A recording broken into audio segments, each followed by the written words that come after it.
sampai dengan ayat yang ke-17.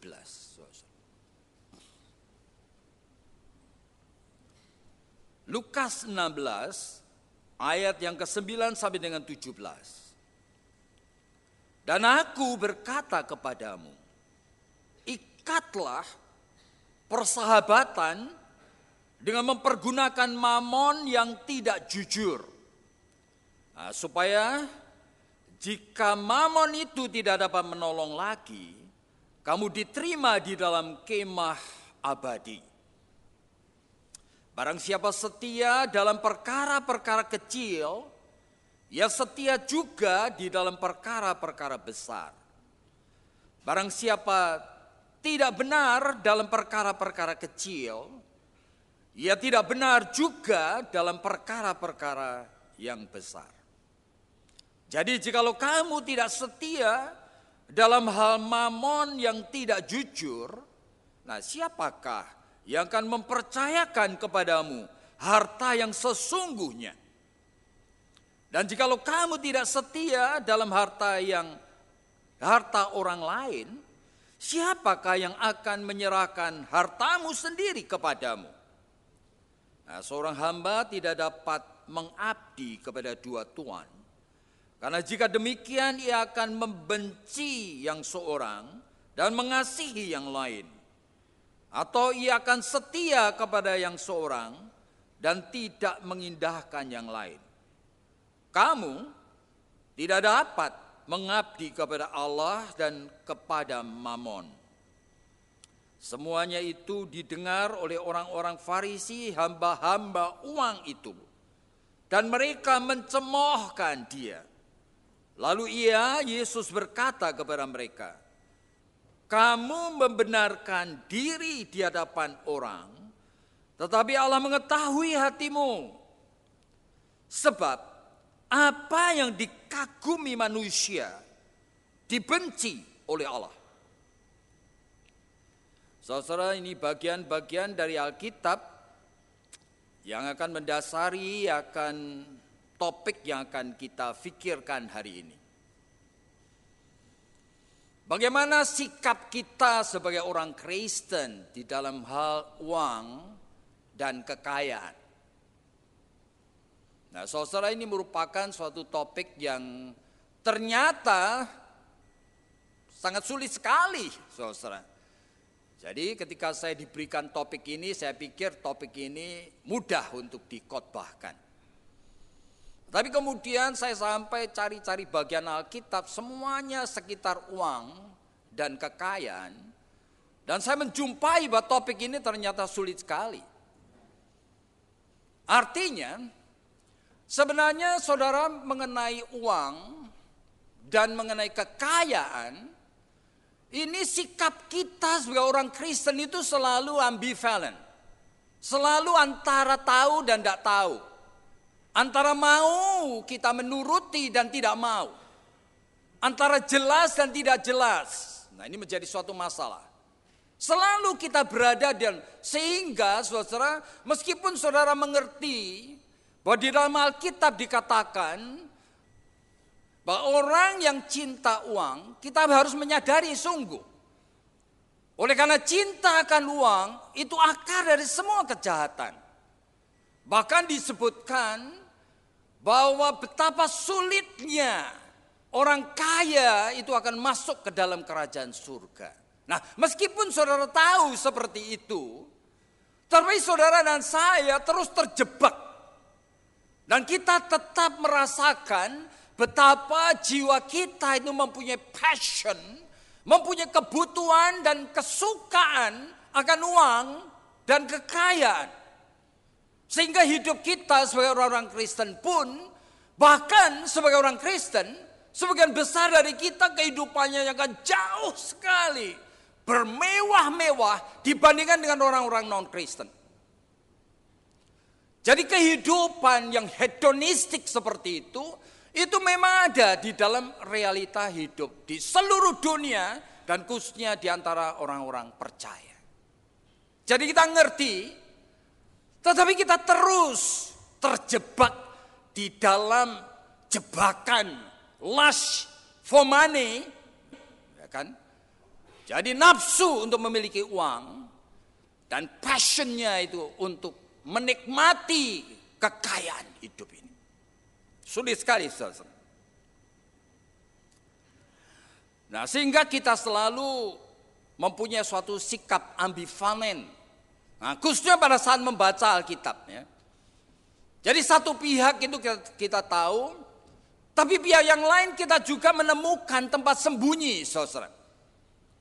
Oleh karena apa? Oleh karena di dalam Alkitab kita temukan bahwa anak-anak Tuhan yang diberkati Tuhan ternyata juga diberkati dengan kekayaan. Abraham, Ayub, Salomo, waduh. Jadi dikatakan begitu clear sekali, Tuhan memberkati mereka dengan kelimpahan kekayaan.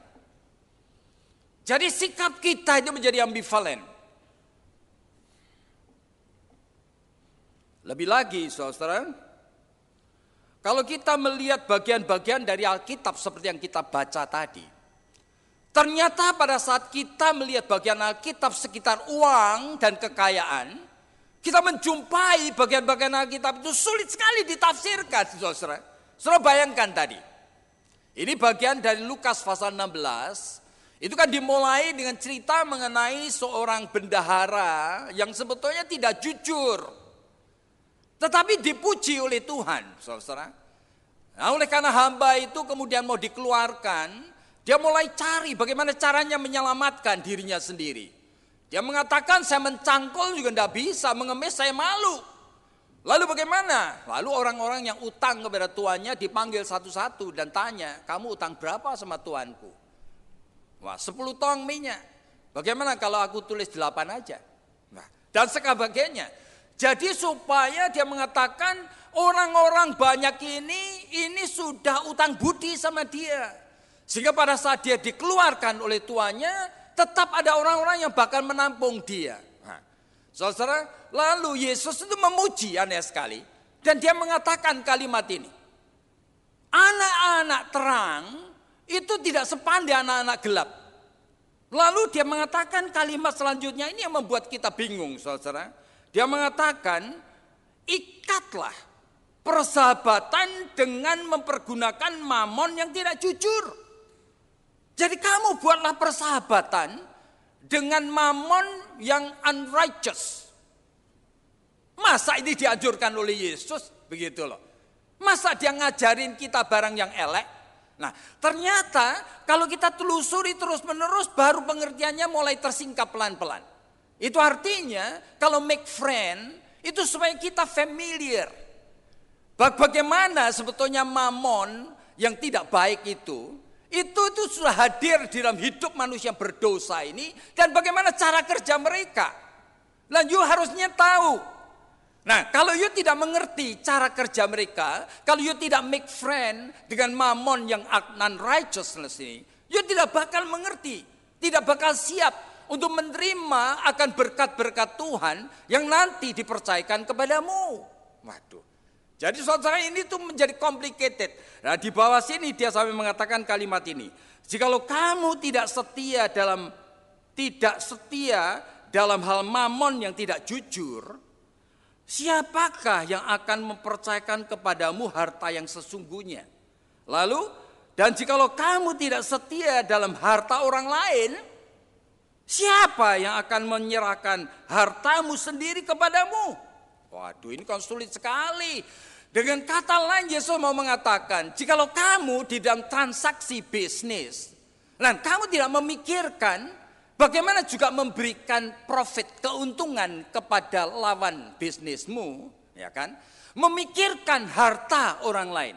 Bagaimana supaya dia juga dapat untung, supaya dia juga happy. Kalau kamu tidak punya konsep pikiran seperti itu, kamu sebenarnya tidak berlayak.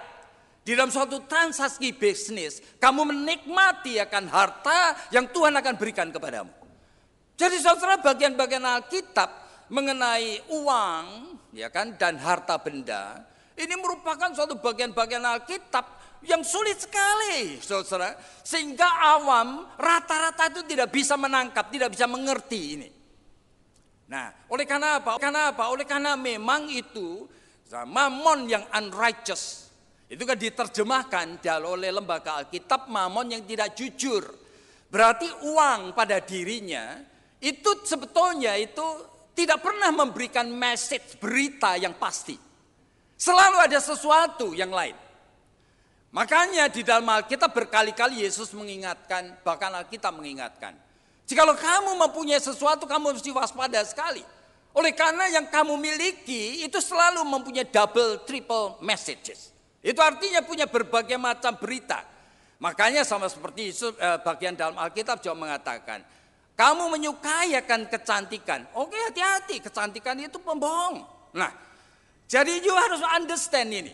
Bahwa kecantikan pada dirinya sendiri itu mempunyai beberapa berita yang kamu tidak bisa percaya. Waduh, saudara, ini merupakan sesuatu yang perlu kita waspada dengan sungguh. Sehingga ketika saya mulai merenung-renung bagian ini, saya menjumpai bahwa realita kehidupan orang Kristen itu sulit sekali. Di tengah dunia, ya apalagi yang sekarang menghadirkan budaya yang hedonistik. Ya selalu mencari pleasure, ya kan, kenikmatan ini, hedonistik. Saya itu mempunyai seorang mahasiswa yang kebetulan memang dari keluarga kaya yang membuat banyak sekali majalah-majalah. Saya kadang-kadang diberi majalah satu tumpuk saja. Ini majalah untuk orang-orang yang hidupnya glamor, yang orang-orang yang sangat di jet set di atas, saudara. Saya jadi bingung melihat bahwa ini menjadi suatu budaya yang sudah tidak bisa dihindari lagi. Saya melihat bahwa orang itu bisa menjual akan tas Hermes atau Louis Vuitton, atau bahkan disebutkan ini ada Night Diamond Purse dari Mowat yang dijual $3,8 million. Jadi tas itu $3,8 juta, saudara. Jadi saya bingung siapa yang beli dan untuk apa sebetulnya. Hanya untuk bawa akan kertas-kertas di dalamnya. Dan jam tangan itu seperti Rolex, seperti Patek Philippe, ada yang chronograph ini. Rata-rata itu $80,000. Saudara bisa membayangkan. Bahkan Yahweh de Cambrai itu dijual 330 juta rupiah. Jadi 1 jam seperti itu. Dan saudara bisa membayangkan, lalu ada juga tawaran bagaimana saudara bisa menginap di Dubai 1 malam $10,000 itu paling rendah. Jadi saya bingung, siapa sebetulnya bakal menginap di sana? Ternyata sebagian besar dari orang-orang Kristen pun sebetulnya menginginkan itu. Jadi kita berada di dalam, kalau sudah menjadi suatu budaya yang hadir, ini merupakan sesuatu pola hidup, bahkan style of life yang seolah-olah kita bisa terima dan tidak perlu ditolak dan tidak perlu dimasalahkan. Oleh karena apa ya hadir? Bahkan saudara kalau mau pegang akan baju saudara dan tas saudara sekarang ini saya tidak tahu ya kan. Itu harganya berapa saudara itu? Apa yang dipakai oleh saudara dan saya? Waduh. Jadi kita berada di tengah kondisi seperti ini. Nah sekarang kita akan berbicara mengenai sikap Kristen terhadap uang dan kekayaan. Nah, bagaimana ini? Nah, saya akan melihat itu satu demi satu. Yang pertama, sikap ini tidak bisa kita tentukan dan berlaku untuk siapa saja. Loh kenapa aku ngomong begitu? Oleh karena ini tergantung siapa kita. Jadi sebelum kita itu mau tahu sikap Kristen, kita harus tahu dulu siapa diri kita. Apa yang sebenarnya sudah terjadi di dalam diri kita ini. Nah ini menjadi masalah. Nah saudara ini tidak mudah. Saya akan kembali kepada Alkitab ini. Kita lihat ya. Di dalam Lukas pasal 16 ayatnya yang ke-10. Di sana dikatakan barang siapa setia dalam perkara yang kecil, ia setia juga dalam perkara yang besar. Barang siapa tidak benar dalam perkara kecil, ia tidak benar juga dalam perkara yang besar. Nah ini bicara apa? Bicara pola. Jadi orang itu sebetulnya jiwanya punya pola. Nah, yang tidak setia dalam perkara kecil dengan sendiri tidak akan setia dengan perkara besar. Nah, ini pola. Nah, pola ini dari mana, saudara? Nah, pola ini yang merupakan sesuatu yang kadang-kadang kalau kita bicara mengenai teologi dan bicara mengenai ahli-ahli teologi, saya membaca selalu miss point. Jadi dari buku-buku systematic teologi yang tebal-tebal itu, saya mencoba untuk melihat, ternyata mereka selalu kehilangan satu poin. Mereka selalu mengatakan bahwa dosa itu dua hal. Yang pertama, dosa itu original sin, oleh karena Adam dan Hawa berdosa dan kamu dinilai Allah berdosa. Original sin, kamu sudah mewarisi dosa asal namanya. Lalu yang kedua, selalu mereka menjelaskan dosa di dalam perbuatan.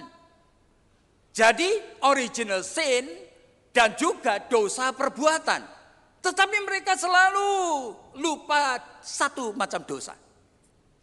Yaitu dosa yang saya sebut sebagai inevitable sin. Dosa yang tidak bisa dihindari. Yang ternyata hadir dalam jiwa setiap manusia. Itu melalui apa? Melalui pengalaman belajar dari kedua orang tuanya. Sejak kecil, orang tua yang penuh dengan cacat celah ini ternyata sudah menghasilkan di dalam jiwa saya inevitable sin. Misalnya saja, saudara, kalau kita mau belajar akan psikologi perkembangan, misalnya dari satu teori dari Erik Erikson misalnya aja, itu manusia sebetulnya itu seharusnya di dalam tahapan hidup. Nah, itu di dalam tahapan hidup setiap fase itu mempunyai kebutuhan primernya. Misalnya orang anak umur 0 sampai 2 tahun. Kebutuhan primernya adalah supaya dia mempunyai bekal bisa mempercayai manusia lain. Nah, aneh sekali.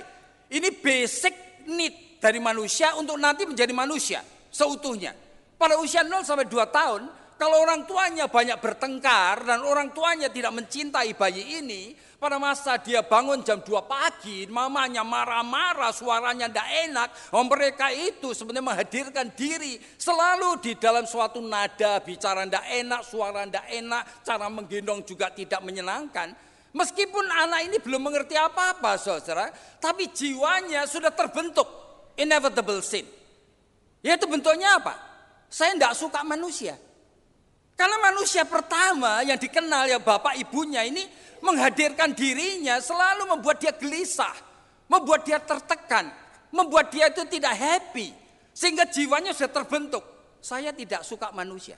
Nah, sehingga dalam jiwanya ini sudah ada bekal tidak baik, saudara. Yaitu bekal apa? Mistrust. Tidak bisa percaya orang. Meskipun sekarang sudah menjadi 30 tahun, tetap dia itu tidak bisa percaya manusia. Dia mencari jodoh itu sebetulnya untuk dimanipulir supaya melayani dia. Dia tidak pernah percaya, pikiran dan perasaan itu dia tidak pernah hargai, saudara. Sehingga kalau dia itu bicara masalah uang dan harta benda, orang seperti ini akan ragu sekali. Dia punya 1 triliun pun dia selalu kurang. Oleh karena apa? Itu fase oral. Di mana mulutnya terenganga lebar-lebar pengen menelan seluruh dunia ini. Dan dia akan memakai segala macam cara, saudara. Dari nyuap sampai membunuh demi mendapatkan apa yang dia mau. Oleh karena apa? Dan dia akan berkompetisi negatif sekali. Jadi kalau perlu dia sikat habisin akan lawan-lawan dagangnya. Oleh karena apa? Oleh karena dia sudah mewarisi tanpa dia sengaja sudah hadir dalam jiwanya inevitable sin. Dosa yang tidak bisa dihindari. Yaitu dosa tidak bisa percaya orang. Dosa mau hidup sesuai dengan hukumnya sendiri. Ini baru fase 1. Nanti fase 2 lain lagi, fase 3 lain lagi, saudara. Nah, ini yang sistematik teologi tidak pernah bicarakan. Dan ini yang sebetulnya Alkitab bicarakan. Sehingga terbentuk pola di dalam jiwa seorang anak sejak kecil, gitu ya. Tidak setia dengan hal yang kecil pun tidak setia. Dalam hal yang besar pasti juga tidak setia. Nah, sehingga yang seperti ini kita perlu waspada dengan sungguh. Dan ini berlaku bukan hanya untuk orang-orang kaya yang kemudian menjadi kaya, tapi juga orang-orang miskin siapa saja, saudara. Jadi saudara, ada seorang wali kota dari Saint Petersburg, ya. namanya Anatoly Sobchak. Nah, dia tuh membuat satu cerita menarik. Ada seorang petani miskin, saudara. Lalu kemudian seorang malaikat diutus oleh Tuhan ngomong sama dia. Ya, aku kasihan kamu miskin. Sekarang kamu minta apa, tak aku turutin. Apa saja. Kamu mau minta 10, 100 hektar ladang, saya akan kasih. Minta apa saja. Tapi kamu harus ingat, kalau kamu aku kasih, tetanggamu itu aku kasih double. Ya sudah, minta apa saja. Ternyata petani miskin ini tidak bisa minta, saudara. Dia pikir mau minta, nah tetangga itu akan dapat double. Waduh, nggak mau dia. Akhirnya setelah 2 hari mikir-mikir, dia ngomong, malaikat datang lagi. Ya sudah, aku tidak mau minta apa-apa. Aku cuma minta 1. Ya sudah, cungkil aja mata kiriku 1. Dengan kata lain supaya tetangga dicungkil dua-duanya. Oleh karena apa? Oleh karena dia juga mewarisi natur dosa sehingga berkompetisi, saudara. Dia iri dan dia tidak terima kalau tetangga itu akan mendapatkan kekayaan double dari dia. Jadi ini bukan masalah mengenai orang kaya aja, tapi masalah orang miskin juga begitu. Saudara, di dalam suatu majalah saya membaca seorang yang bernama John Wendell. Nah, John Wendell itu anak pertama dengan 4 orang adik, semuanya perempuan. Nah, ternyata ayahnya itu meninggal pada saat mereka masih kecil-kecil. Sehingga dirawat oleh ibunya, dan ibunya itu mengajarin terus kepada 5 anak ini hidup untuk apa? Ngirit, hidup hemat, gitu ya.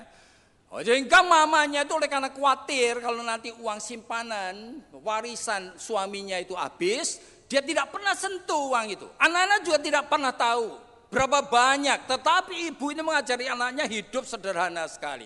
Sehingga akhirnya mereka tetap tinggal satu rumah, 5 anak ini tidak ada yang menikah, saudara.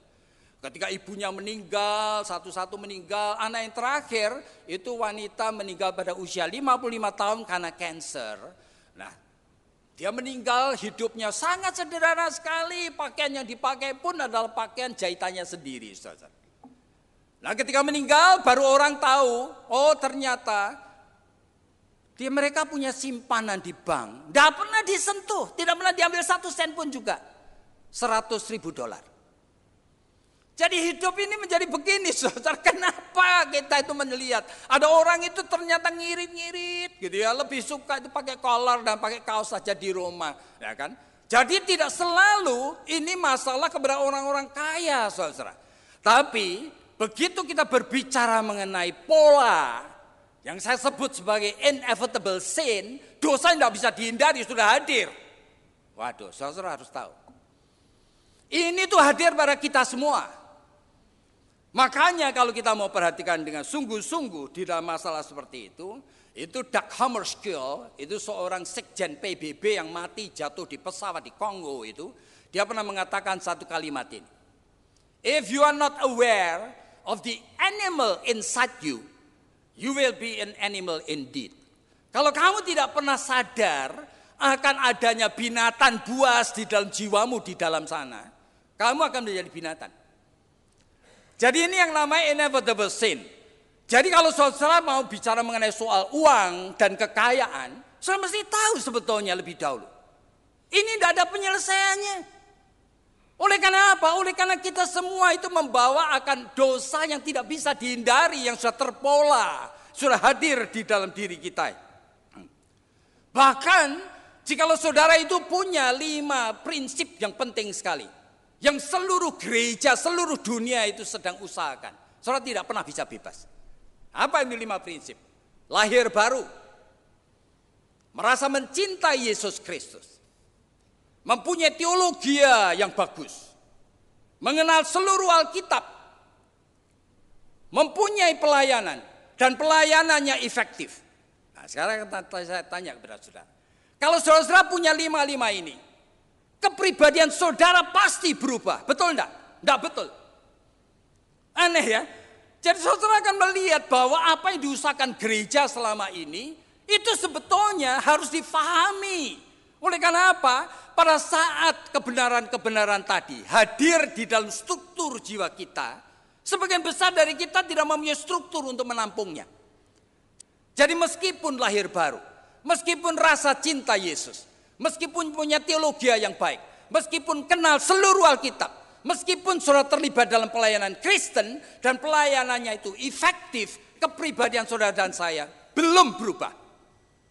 Ini membutuhkan sekali. Makanya kalau kita melihat di dalam Alkitab, orang seperti Salomo itu kurang apa? Bahkan Allah berbicara pribadi dengan dia dan dia mendapatkan wisdom. Tapi sudah melihat kehidupannya seperti apa. Oleh karena dia mempunyai inevitable sin yang membuat dia terus restless, gelisah, empty, kosong, tidak puas. Nah, saudara bisa melihat. Makanya dia terus mau memakai segala macam cara untuk mengisi, menenangkan jiwanya ini. Dan fail. Jadi jangan saudara berpikir bahwa kalau orang mempunyai 5 ini, dengan sendirinya inevitable sin tadi itu akan mati dan hilang. Tidak. Nah, dengan demikian kita perlu waspada. Sebetulnya apa sih yang menjadi kebutuhan kita ini? Sebagai manusia yang berdosa, yang sudah membawa warisan dosa yang kita tidak bisa tolak, saudara, sudah hadir dalam jiwa kita. Makanya saya tidak mau itu mengkhotbahkan mengenai uang dan harta benda dan kekayaan. Itu sama seperti tanda petik secara fenomenological. Seharusnya orang Kristen begini, seharusnya orang Kristen begitu. Tidak ada resepnya, saudara. Oleh karena ternyata realitanya tidak pernah ada orang Kristen yang bisa memenuhi akan apa yang Tuhan itu kehendaki. Makanya saudara perhatikan di dalam bagian ini. Sebetulnya kebutuhan manusia itu bertahap. Jadi kalau saudara belajar psikologi, saudara akan tahu kebutuhan manusia yang normal gitu ya. Itu sebenarnya umumnya kebutuhan primer yang mulai dari kebutuhan materi dan fisikal. Kemudian setelah dia itu ternyata kepribadian lebih baik, kebutuhan primernya itu sudah berubah. Kebutuhan security, bagaimana mendapat rasa aman. Lebih daripada bagaimana punya uang, saudara. Tapi kalau kepribadiannya lebih baik lagi, dia itu kebutuhannya love and belongingness. Kebutuhan untuk dicintai dan mencintai, menjadi bagian dari keluarga, menjadi family man, family woman. Nah, tapi kalau dia itu tanda petik lebih dewasa lagi jiwanya, kebutuhannya sudah bergerak lagi menjadi self esteem. Kalau dia menjadi lebih mature lagi, kebutuhannya bergerak menjadi estetika. Kebutuhan ingin menghadirkan hal yang baik di dunia ini. Dia bisa memakai uangnya segala-galanya. Makanya kebutuhan manusia itu ada primer. Kemudian setelah primer terpenuhi menjadi sekunder. Sehingga dalam kebutuhan sekunder yang primer tadi bentuknya sudah berubah. Saudara. Kebutuhan primer, kebutuhan uang. Kebutuhan sekunder, kebutuhan uang sudah berubah. Kebutuhan primer, kebutuhan untuk makan. Kebutuhan sekunder, kebutuhan makan sudah lain sekali. Sehingga saudara makan sekarang itu dalam kebutuhan sekunder bukan asal kenyang, saudara. Makanya setiap stasiun TV sekarang punya wisata kuliner. Dan saudara disuguhin akan bagaimana itu makanan ini, makanan itu. Dan saudara nikmati dengan mata. Dan saudara kalau belajar seperti orang-orang yang dari negara maju, apalagi Jepang, makan is a beauty, something seni yang luar biasa sekali. Jadi kebutuhan rekreasi, saudara bisa naik jet ski, saudara bisa naik main ski, saudara main ini, main itu. Wah luar biasa. Kebutuhan olahraga, hobi, 1001 macam. Jadi kebutuhan ini sudah berubah menjadi secondary need. Tapi secondary need itu kemudian nanti berkembang lagi menjadi tertiary need. Kebutuhannya masih sama. Nah, kalau di dalam proses pertumbuhannya, ternyata saudara membawa banyak sekali dosa asal yang belum bisa selesai. Nah, kebutuhan tertier tadi seolah-olah baik, padahal tidak baik. Jadi banyak orang kebutuhan tertier itu kebutuhannya sekarang pengakuan. Kebutuhan aktualisasi diri. Nah, orang-orang ini akan menjadi memakai uangnya sebanyak-banyaknya untuk menjadi caleg, calon presiden. Padahal 90% dari calon presiden yang sekarang saya lihat di koran itu, semuanya bermasalah di dalam kehidupan pribadinya. Mereka tidak akan bisa jadi presiden yang baik. Nantinya loyo seperti yang sekarang ini ada. Yang tidak bisa mengambil sikap. Yang cuma pencitraan, guyu-guyu, ketawa-ketawa, nyanyi-nyanyi, saudara. Tidak punya prinsip. Oleh karena apa? Oleh karena memang tidak punya modal, saudara. Nah, lain sekali dengan pribadi yang inevitable sin-nya lebih kecil. Nah, sama seperti misalnya Bill Gates, ya kan, Melinda Gates dari Microsoft. Setelah menjadi super kaya, dia menjadi filantropis, saudara-saudara. Dia memberikan uangnya itu bukan cuma 1-2 juta dolar, puluhan ratusan juta dolar itu dikasihkan aja. Untuk apa? Oleh karena dia ingin sekali. Ya, dia bukan pengakuannya, aktualisasi diri. Nah, sehingga kalau orang di dalam kebutuhan primer tadi yang dulu, dia itu tercemari oleh dosa asal ini yang banyak sekali, makanya keinginannya untuk mendapat pengakuan diri itu dari dulu dia berupanya adalah striving for superiority, pengen menang. Tapi lain sekali kalau ini itu kecil. Dosa asalnya itu tidak besar. Dia ingin sekali pengakuan. Enggak, dia striving for excellence. Makanya orang-orang seperti ini kebutuhannya pengakuan, tapi kebutuhan yang lebih utama, bagaimana saya menemukan bahwa diri saya itu betul-betul bisa memberi sumbangsih untuk dunia ini. Nah, orang-orang seperti itu nanti akan dapatkan hadiah Nobel, seperti Mandela, ya kan, seperti Kim Dae-jung dari South Korea, seperti Desmond Tutu dan sebagainya, Muhammad Yunus. Ini orang-orang yang memang inevitable sin-nya itu kecil.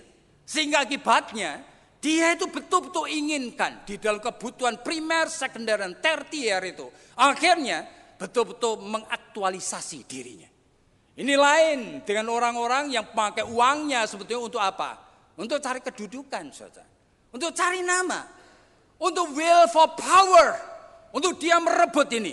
Nah, bagaimana dengan kita sebagai orang Kristen? Jadi yang pertama saya percaya, sudah mesti tahu dulu. Masalah mengenai uang dan masalah mengenai harta benda. Ini adalah masalah diri kita sendiri. Tidak ada yang bebas. Cuma berapa banyak sebetulnya dosa yang tidak bisa dihindari tadi, kita sudah wariskan sejak kecil. Nah, saudara mesti tahu. Nah, sehingga saudara-saudara sendiri nanti akan tahu sebetulnya siapa yang bakal bisa meresponi kebenaran firman Tuhan atau yang tidak. Nah, sekarang yang pertama seperti itu. Yang kedua sekarang. Setelah kita tahu akan diri kita dengan segala kelemahan yang ada ini, lalu bagaimana kita menyelesaikan masalah akan money dan masalah mengenai kekayaan? Jawabnya cuma satu. Yaitu hubungan saudara dengan Tuhan itu baik. Loh, kenapa Pak Yakub itu membuat ini menjadi simplifikasi? Saya tidak simplifikasi. Manusia selalu jatuhnya kepada dua hal. Yaitu begitu ada kesempatan, selalu begitu dia bisnis, tidak pernah tanya Tuhan. Yang kedua, kalau ada kesempatan untuk mendapatkan keuntungan, dia selalu terjebak kepada suatu hukum, seperti seorang politician dari Italia yang namanya Machiavelli, Niccolo Machiavelli. Nah, dia mengatakan dengan satu motto, the end justifies the means.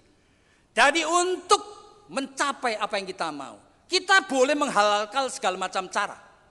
Nah, saudara, dua hal ini tidak pernah kita lepas dan tidak ada yang bisa lepas. Saudara, kita harus waspada dengan sungguh. Jadi setiap orang Kristen pun meskipun sangat merasa cinta Yesus, meskipun kenal seluruh Alkitab, meskipun ingin sekali belajar teologi dan belajar akan firman Tuhan dengan sungguh, meskipun terlibat dengan pelayanan di sini, bahkan menjadi majelis gereja sekalipun, tapi saudara tidak akan bisa melepaskan diri daripada jerat natur dosa yang seperti itu. Di mana saudara-saudara itu ingin sekali memakai akan dua prinsip yang sebetulnya berlawanan dengan iman Kristen tadi. Makanya obatnya apa? Tidak ada obatnya. Tidak ada obatnya kecuali Tuhan sendiri yang menolong saudara. Nah, ini menjadi suatu masalah. Lalu bagaimana caranya Tuhan menolong saya, saudara? Oleh karena apa? Oleh karena ini membutuhkan yang Yesus katakan, abide in me. Kamu nempellah sebagai carang kepada pokok anggur. Maka kamu bisa berbuah-buah yang baik. Ini bukan soal tekad pribadi, bukan soal kesadaran batin, tapi soal bagaimana berhubungan kamu itu dengan Yesus Kristus sendiri. Makanya saudara, untuk memulai seperti ini, saudara mesti paham hal ini. Bahwa antara kekayaan dan iman itu tidak pernah akur di dalam jiwa manusia. Jadi saudara perhatikan, kekayaan dan iman tidak pernah akur. Tetapi Yesus memberikan contoh kepada kita supaya kita waspada dengan sungguh. Dua ini bisa diakurkan. Yang mengakurkan cuma Tuhan Yesus. Bagaimana ini saudara? Saudara perhatikan di sini. Berkali-kali Yesus mengatakan misalnya dalam Lukas pasal 14. Yang mengatakan kalimat seperti ini. Jikalau kamu tidak membenci bapakmu. Jikalau kamu tidak membenci ibumu. Jikalau kamu tidak membenci saudara-saudaramu. Kamu tidak layak menjadi muridku. Waduh, masa gitu? Saudara, berkali-kali Tuhan mengatakan hal-hal yang tidak masuk akal. Tapi saudara coba tangkap dulu.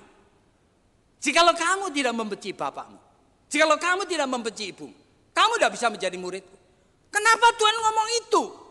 Tuhan mau ngomong. Kamu tidak mungkin bisa mengasihi bapakmu. Bencilah perasaan kamu mau bisa mengasihi. Oleh karena kasihmu terhadap bapakmu tidak pernah membebaskan dia dari dosa. Kamu benci, kamu buang dulu itu. Kamu terima kasih yang aku berikan padamu. Supaya kamu itu bisa mengasihi bapakmu dengan kasih yang aku beri. Nah, sehingga kamu bisa membebaskan kelemahan bapakmu dari dosa. Masa you tidak mau? Tapi ini pilihan. You mesti benci dulu apa yang kamu punya.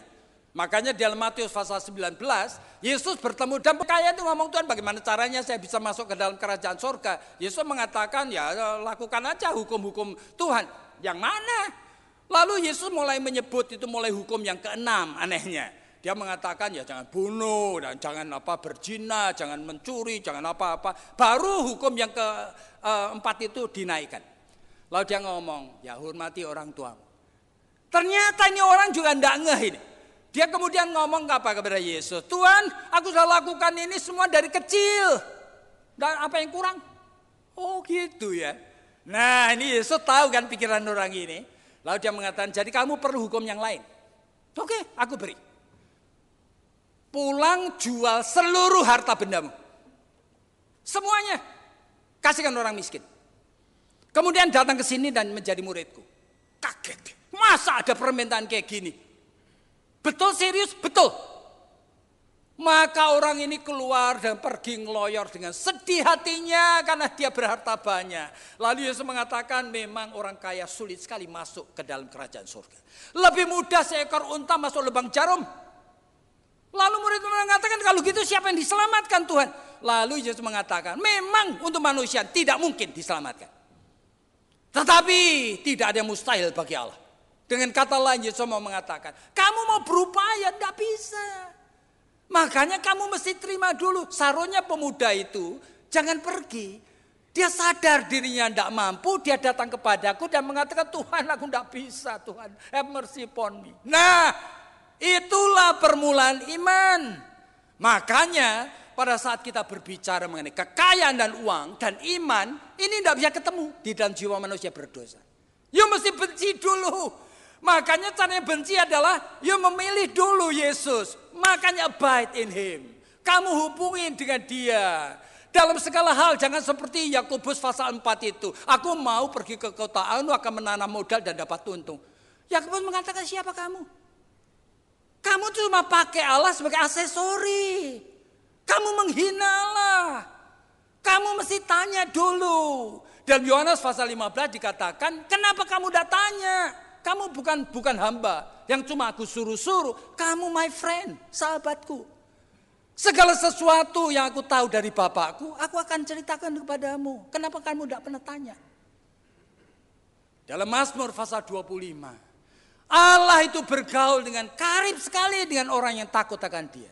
Lalu apa? Segala perjanjiannya dikatakan kepada orang itu.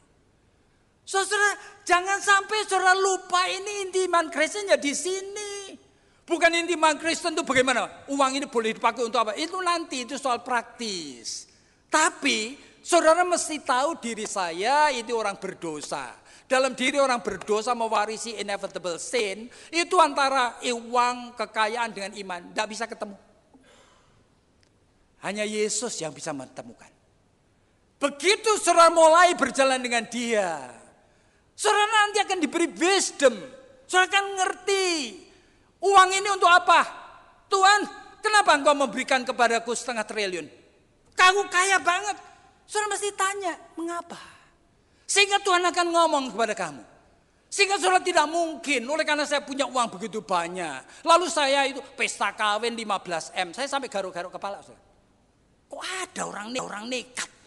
Oleh karena uang ini adalah uang titipan Tuhan. Saudara jangan hidup begitu dong. Kita orang beriman, lain dengan orang yang tidak beriman. Kalau Tuhan Yesus adalah Tuhanmu, you nempel dulu, ya tanya. Mau melakukan apa? Tanya. Tuhan uang ini untuk apa? Saudara jangan tidak tanya. Biasakan tanya dan He will tell you. Nah sehingga memang kita tuh tahu bahwa orang kaya ya boleh juga pakai uangnya. Tapi hati-hati. Masa sih orang kaya lalu oleh karena dia uangnya berlimpah-limpah. Boleh membeli barang antik harganya 10M. Untuk apa? Untuk dirinya sendiri. Untuk apa? Saya jadi bingung untuk apa barang antik itu. Hanya hobi. Boleh hobi. Di tengah dunia yang seperti ini. Saya heran sekali sehingga banyak orang Kristen itu hanya memakai pemberian kepada Tuhan seolah-olah hanya untuk menutupi dosa dan rasa bersalahnya. Iya, sehingga kalau pendeta ngomong gereja itu butuh apa selalu didukung. Padahal banyak pendeta ngawur saudara. Masa mengajak jemaatnya untuk membangun apa? Membangun akan menara, membangun museum, untuk apa?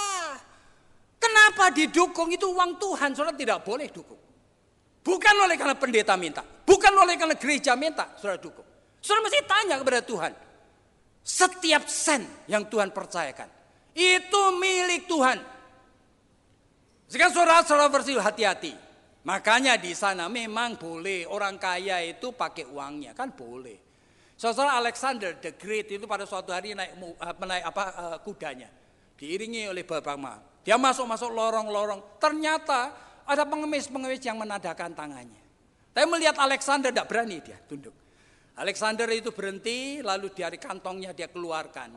Pengawalnya kaget oleh karena apa? Setiap pengemis dia kasih 3 atau 4 koin emas. Kaget. Lalu mengatakan, Sir, copper coin is enough, is suitable for them. Jadi uang tembaga itu cocok untuk orang-orang ini. Lalu Alexander the Great ngomong, memang copper coin suitable for them, but gold coin suitable for me. Kalau aku sebagai seorang kaisar, aku cuma memberikan suatu uang tembaga, tidak cocok.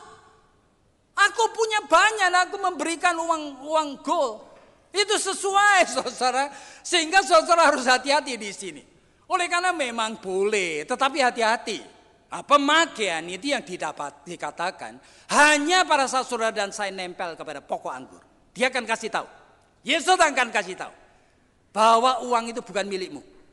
Bahwa kamu steward itu artinya kamu penata layan hartanya Tuhan. Sehingga tidak boleh sembarangan kamu pakai saudara. Ya. Sehingga setiap hal kamu mesti tanya kepada dia. Sehingga di dalam segala hal kehidupan saudara mulai diatur oleh Tuhan. Jadi mensikapi akan apa ini yang kita sebut sebagai uang dan harta benda. Sebenarnya bagaimana sih? Tidak mungkin dan tidak boleh. Lalu kita itu menyamaratakan semua orang. Dan tidak ada hukumnya yang berlaku umum. Uang itu mesti gini, uang itu no, jangan begitu. Yang penting adalah kita tahu saya tidak mampu mengelola. Karena dalam diri saya akan natur dosa, di dalam keberdosaan ini antara iman saya dan uang itu tidak pernah ketemu, tidak bisa ketemu. Hanya Yesus yang bisa mempertemukan. Nah, begitu di dalam dia akan ngajarin nanti caranya pakai uang. Makanya sebetulnya saudara kita itu adalah anak-anak Tuhan. Jikalau saudara betul mengerti akan pimpinan Tuhan, saudara akan mengerti sebetulnya uang saudara untuk apa. Sekarang masalah mengenai banjir di daerah ini aja. Setiap tahun gereja Pluit itu kan. Kalau 10 orang Kristen di sini aja, 10 aja. Betul-betul itu memberikan persembahan. Yang betul-betul untuk membangun akan hidup sama manusia. Barangkali satu radius 1 kilometer sekitar gereja Pluit itu. Semua gorong-gorongnya diperbaiki. Tidak usah minta pemerintah. Tidak usah tunggu pemerintah. Bantu bangun akan gedung rumah susun itu beberapa buah. Kalian bisa. Sehingga saudara-saudara itu kehadiran Kristen betul jadi blessing. Bukan hanya sebagai orang-orang Kristen kita juga ikut ngeluh, ikut apa. Tapi uang kita pakai untuk apa? Untuk diri sendiri terus saudara. Jadi kesaksian Kristen di dunia, di sekitar daerah Pluit sampai ke sini itu almost tidak ada. Ya kecuali barangkali oleh karena ada wakil gubernur yang di sini. Ya ada, gitu loh. Tapi kita orang-orang kaya saudara. Ada banyak di antara saudara itu kalau saya lihat account saudara. Waduh, MM-an. Berapa banyak kalau 10 orang saja bersama. Itu daerah itu dinaikkan, gorong-gorongnya diperbaiki. Tidak akan banjir lagi. Kenapa kita tidak lakukan? Nah, saudara-saudara kita hidup ini adalah hidup untuk menjadi blessing. Dan kita tidak pernah mempunyai pengertian yang jelas. Uang ini untuk apa? Jikalau saudara tidak tanya Tuhan. Nah biarlah kebijaksanaan itu hanya dari Tuhan dan diberikan kepada orang-orang yang mengasihi Dia. Oleh karena memang itu maksudnya. Uang itu bukan milik kita. Kita hanya steward, bendahara yang dipercaya untuk mengelolanya. Meskipun saudara berhak, tapi hak saudara terbatas. Tidak boleh hak itu untuk kepuasan nafsu diri kita sendiri. Membeli lukisan harganya 2M. Untuk apa? Oleh karena lukisan yang harganya 10 juta aja sudah api. Bahkan lukisannya 2M itu kalau saya orang awam dia tidak ngerti saya api di mana. Jadi saudara itu mari kita hidup sebagai orang percaya. Dan biarlah Tuhan memberkati setiap orang yang masih ingin sekali untuk memperkenan hati Tuhan. Masih ingin hidup sebagai orang-orang yang diberkenan Tuhan. Mari kita tunduk kepalanya, kita berdoa. Bapa Surgawi, kami semua orang berdosa termasuk hamba-Mu sendiri. Kami terlalu cinta uang dan kami terlalu cinta kenikmatan hidup. Tuhan, kami tidak bisa melepaskan ini. Kami percaya Tuhan akan menolong kami untuk mengerti bahwa kami orang berdosa. Dan kami mohon kiranya kami mempunyai suatu tekad untuk mendekat selalu kepadamu. Dan biarlah Engkau Tuhan yang menuntun langkah hidup kami. Bagaimana kami mengelola uang kami. Bagaimana style kehidupan kami. Tuhan tolong. Bagaimana kami spending money kami. Tuhan tolong. Supaya kami itu dituntun oleh Engkau sendiri. Dengarkan doa kami dan berkati jemaat ini. Oleh karena hanya dalam nama Tuhan Yesus Kristus kami sudah berdoa. Amin.